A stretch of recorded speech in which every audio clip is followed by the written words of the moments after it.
Hi, my name's Alfie and I'm going to be speaking about my chosen country during the pandemic. My chosen country was Bangladesh, and I'm going to speak to you about what they did economically to recover and reduce any complications which COVID 19 may have brought on. So, Bangladesh is a developing country which is bordered by Tripura, Mizoram, and Burma. This had many complications during the pandemic of COVID 19.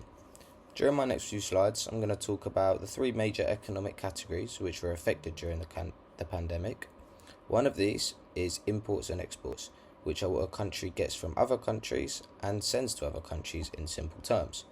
The next is foreign direct investment, which involves investment from one country into another through things such as large businesses. The last of these three is the government policies, which are rules and regulations set by a government to help aid the people of the economy and the economy itself to survive and thrive. When we're talking about imports, it's best to identify our largest importer for the country. So for Bangladesh, this would be China, as they import 1.3 billion US dollars of fabric from them every single year and make use of the absolute advantage economic theory, where they use this fabric to mass produce ready made garments for export profits. These exports took a huge dip in 2020 and reached around an all-time low of 200 billion of the domestic currency, which the government then had to use injections of government spending to allocate more money to imports by reducing tariffs and increasing the money supply from the bank to help the economy recover. When it comes to exports, I'm firstly going to mention the effect that COVID 19 had on them, which was that they were increasingly expensive during this time, meaning outputs were reduced and the revenue that the country gained was decreasing slowly. Not only this, but there was also less exports due to the trade deficits. The way in which the Bangladeshi government dealt with this was simply by removing and avoiding restrictions which are put on the exports and using a smart tactic of managing the import tariffs. This helped the economy recover, as during the pandemic the exports decreased to 14 on the GDP export ratio chart in comparison to the previous fiscal year, which was near to 18. Another part of the economy which was heavily affected by the pandemic was the amount of foreign direct investment going into Bangladesh.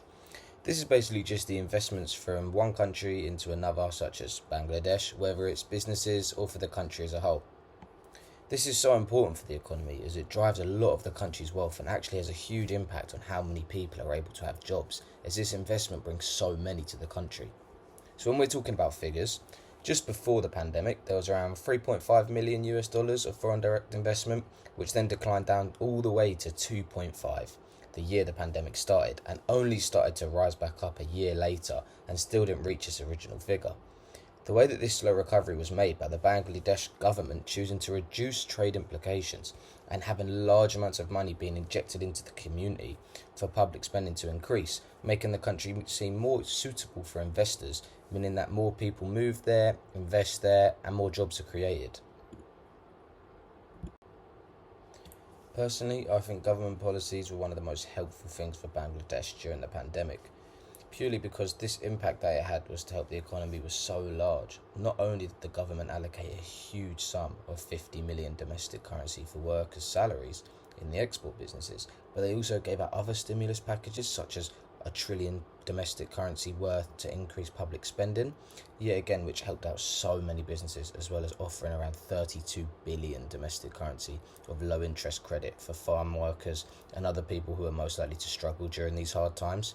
This was one of the most successful things Bangladesh did to recover, as there was a huge 6.1% increase in the growth from the previous year of 2019, making 2020 a speedy recovery from what it once was. As previously spoken about, exports are highly important for a country's success, especially Bangladesh, as they use their largest importers' materials, being China, which import knitted fabric, to make ready-made garments for exports, which contribute to the majority of the country's exports revenue. Not only did having a reduction in these exports due to lockdowns and restrictions impact the workers, but also the economy as a whole, and international business, as there wasn't much point in businesses investing in Bangladesh when there was nothing that could come from it. This meant that Bangladesh would have reduced earnings and also cause layoffs in the work sector.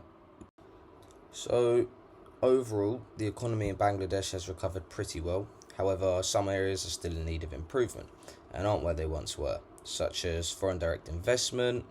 But this is okay because the government policies that were put in place actually helped to equal out the lost profit in the other areas. So it means that the country could run successfully, that the pandemic didn't have too many long-lasting effects. This means that due to the stimulus packages, low credit loans, and the money injected to help out with salaries, it had a huge impact and an unnoticeable effect on the economy, and that the Bangladesh government did extremely well to stop the damage and prevent any of the long-lasting effects previously spoken about that COVID-19 could have caused.